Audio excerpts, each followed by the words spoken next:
नमस्कार, स्वागत है एक बार फिर से चुनावी समर में। हम लेकर आए हैं आपके लिए बीएसपी फैमिली के कुछ और अपडेट्स। राजरत्न अंबेडकर का जिक्र आते ही हमारे सामने सीएए और एनआरसी का मुद्दा फिर से जिंदा हो जाता है।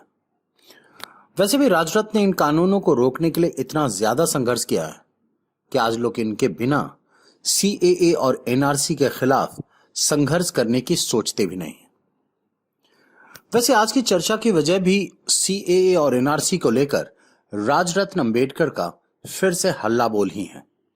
दरअसल इस बार राजरत्न अंबेडकर ने लॉकडाउन की आड़ में मोदी सरकार के खिलाफ हमला बोला।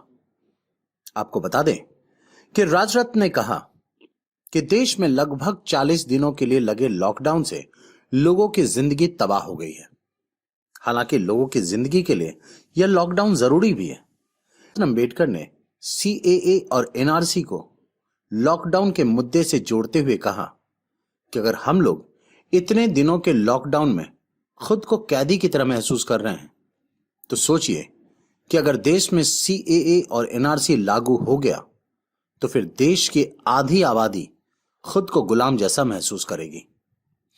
राजरत्न ने कहा कि सोचिए वो लोग कैसे अपना जीवन यापन कर रहे होंगे जिन्हें एक ही स्थान पर अपने सभी काम करने पड़ रहे हैं।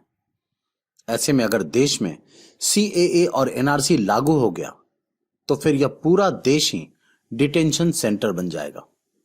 उन्होंने कहा कि इस लॉकडाउन की परेशानियों का सीधा संबंध सीएए और एनआरसी से है और अगर किसी को यह समझ नहीं आ रहा कि इन कानूनों से लोगों की जिंदगी में क्या बदलाव होगा तो आपको बता दें कि यही परेशानियां लोगों को आने वाले वक्त में भी देखना पड़ेगा। राजरत्न ने कहा कि इसलिए जरूरी है कि पूरा देश सीएए और एनआरसी का विरोध करे।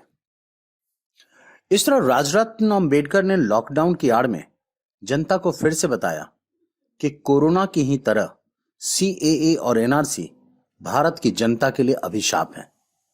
वहीं उन्होंने मोदी सरकार को भी चेतावनी दे दी कि अब जनता को सीएए और एनआरसी के नाम पर झांसा देना बंद कर दे, क्योंकि अब लोग उनकी बातों में आने वाले नहीं।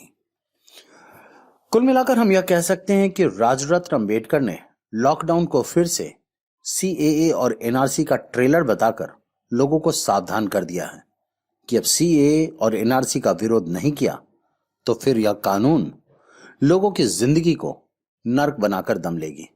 हमारे साथ बने रहने के लिए आपका धन्यवाद। आप हमारे प्रोग्राम्स को todays.com पर भी देख सकते हैं। हमें टुडेज टीवी पर ट्वीट भी कर सकते हैं। Thank you.